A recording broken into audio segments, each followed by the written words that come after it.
വാതു ഇതുവരെ 19 മൃതദേഹങ്ങൾ കിട്ടി എന്നുള്ള ഞെട്ടിക്കുന്ന ഭീകരമായ ഒരു വാർത്തയാണ് നമുക്ക് പോത്തുകലിൽ നിന്ന് റിപ്പോർട്ട് ചെയ്യാൻ സാധിക്കുന്നത്. ഈ ചാലിയാർ പുഴ വഴി ഒഴുകി വന്നതാകാം എന്നുള്ള നിഗമനം തന്നെയാണ്. ഈ തുടക്കത്തിൽ തന്നെ നമ്മൾ ഈ ഭൂപ്രകൃതിയെ പറ്റി പറഞ്ഞിരുന്നു. ഈ കവളപ്പാറ എന്ന് പറയുന്ന ഒരു പ്രദേശം നമുക്ക് ഓർമ്മയുണ്ട്. 2019 പ്രകൃതി ദുരന്തമുണ്ടായ കവളപ്പാറ, ഇതിന് ഏകദേശം എതിർവശത്തായ അതേ സമയത്ത് തന്നെ ഈ ഉരുൾപൊട്ടലുണ്ടായ പുത്തുമല, ഇത് രണ്ടും ഒരു മലയുടെ രണ്ട് വശങ്ങളാണ്. അതായത് ഈ പോത്തുകൽ എന്ന് പറയുന്ന മേഖല വയനാടിനോട് ചേർന്ന ഒരു അതിർത്തി പ്രദേശമാണ്. ഈ മലയാണ് ഈ രണ്ട് പ്രദേശങ്ങളെയും വിഭജിക്കുന്നത്. അപ്പോൾ ഈ പോത്തുകല്ലിൽ എത്തിയത് ഈ ചാലിയാറുമായി ഒഴുകുന്ന ഇത് നേർവഴി ഇതിലൂടെയാണ് കടന്നു പോകുന്നത്. ഈ പുഴ കുത്തിയൊലിച്ച് വരുന്നത് വഴി ഇത് തന്നെയാണ് മൃതദേഹങ്ങൾ എത്തിയത് എന്നുള്ളത് തന്നെയാണ് നിഗമനം. ആദ്യം ഒരു 3 വയസ്സുള്ള കുഞ്ഞിന്റെ ശരീരമായിരുന്നു ആദ്യം എത്തിയത്. തുടരെ അവിടെയുള്ള ആളുകൾ ഇപ്പോൾ രക്ഷാപ്രവർത്തനം അവിടെ ഊർജിതമാക്കിയിട്ടുണ്ട്.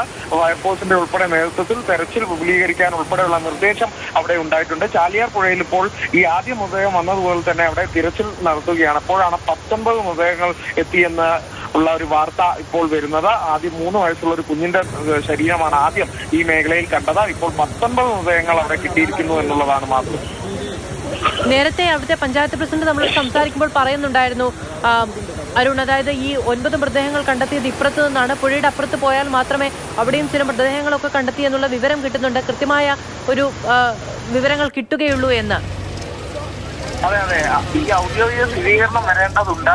പ്രത്യേകിച്ചും നമുക്കറിയാം ഈ പുഴയിൽ ഒഴുകി വരുന്ന പല മൃതദേഹങ്ങളുടെയും ഒരു സാഹചര്യം എന്ന് പറയുന്നത് ഉടൽ പോലും ഇല്ലാതെ, തല പോലും ഇല്ലാതെ, ഉടൽ മാത്രം ഒക്കെയുള്ള അത്തരത്തിലുള്ള ഒരു ഭീകരമായ ഒരു സാഹചര്യമാണ് നിലവിലുള്ളത്. ഈ രണ്ട് മേഖലയിലായാണ് ഈ പോത്തുകല്ലിന്റെ സമീപമുള്ള ചാലിയാറിന്റെ ഒരു മേഖലയുണ്ട്. ഈ വഴിയാണ് ഇപ്പോൾ കൂടുതൽ മൃതദേഹങ്ങളും കിട്ടിയിരിക്കുന്നത്. ഇതിന്റെ അടിസ്ഥാനത്തിലാണ് കൂടുതൽ പ്രദേശങ്ങളിലേക്ക് തെരച്ചിൽ വ്യാപിപ്പിച്ചത്. അപ്പോൾ ഇത് കേന്ദ്രീകരിച്ചുള്ള വിവിധ ഭാഗങ്ങളിലായി ചാലിയാർ പുഴയിൽ തെരച്ചിൽ നടത്തുന്നു. മലപ്പുറം ജില്ലയിൽ കേന്ദ്രീകരിച്ച് തന്നെ ചാലിയാർ പുഴയുടെ വിവിധ ഭാഗങ്ങളിൽ തെരച്ചിൽ നടത്തുന്നുണ്ട് എന്നുള്ളതാണ്. ഇത് കേന്ദ്രീകരിച്ച് തന്നെയാണ് നേരത്തെ അതിന്റെയൊക്കെ അടിസ്ഥാനത്തിൽ അവർക്ക് നിർദ്ദേശവും നൽകിയിട്ടുണ്ട്. അപ്പോഴാണ് കൂടുതൽ മൃതദേഹങ്ങൾ ഇപ്പോൾ ആ പ്രദേശത്ത് നിന്ന് കിട്ടിക്കൊണ്ടിരിക്കുന്നത് എന്നുള്ളതാണ്. എന്തായാലും ഭീകരമായ ഒരു സാഹചര്യമാണ്. ഈ പ്രദേശത്തുള്ളവർ രാവിലെ ആദ്യം ഈ കാഴ്ച കണ്ടവർക്ക് തന്നെ ഇത് ഉൾക്കൊള്ളാൻ ആയില്ല എന്നുള്ളതാണ്.